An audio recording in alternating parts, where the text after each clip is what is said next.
probably 36 years ago or so when Ricardo opened the first club in a little town outside Barcelona called Sitges. And over the last 30 years, it's just grown really into, almost accidentally, into this brand that people associate with real quality and attention to detail. But also there's a kind of spirit that goes along with it as well. You know, there's a sense of you know, fun and quality and freedom that I suppose people associate with Ibiza as well. But when you think of Pacha, I think that immediately you think them thoughts of good quality fun in a really nice place.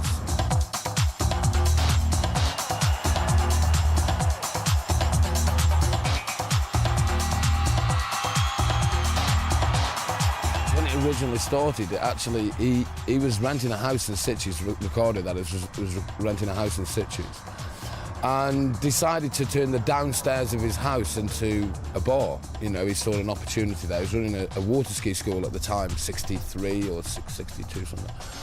And so he basically knocked the whole downstairs through, which you probably didn't need planning permission in them days to do stuff like that, and opened a bar called Tito's. And because I think, you know, he run a ski school and he obviously knew the in crowd there, and it quickly became very successful. At which point he then decided to open another venue, which was Pacha, which was a few miles up the road, still in Sitges. It was a really old farmhouse, you know, totally run down, derelict. And him and his brother Petey, who was the original DJ, basically started Pacha, and from there you got all the jet set from the 60s, where used to use Sitges a great deal as a holiday resort. It's 25 minutes, half an hour out of Barcelona, which is one of the most cosmopolitan cities in Europe. It's just grown so organically with demand. The thing has grown. It's not really been forced on anybody, so. And that's the way it's developed, which I think is the best way.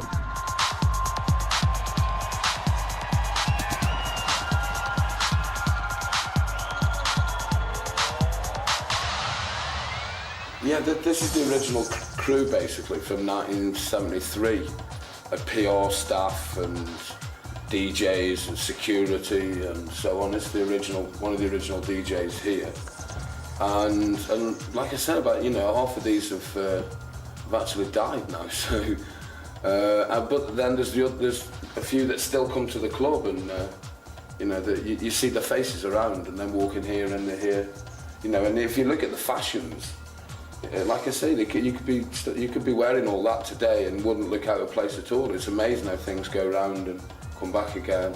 You know, the sunglasses, it could easily be, you know, last week. So. And I think they were absolute groundbreakers in the day. You know, I think that they were, you know, out here opening the first nightclub in Ibiza. You know, the kind of people that were coming here were really all high end in the 60s and 70s, hippies, but you know. I mean, nowadays we call them hippies with mobiles. You know, they dress like hippies, but obviously very wealthy and come from wealthy families and so on. But yeah, these were groundbreakers, definitely.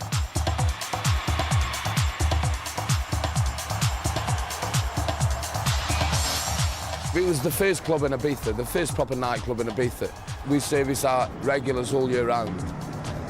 It's really cool here in winter. There's you know, there's a totally different vibe. It's a much more tranquil, you know everybody, you know, but still on Saturday night there's 2,000 people in here, you know, so it's a working venue all year for sure.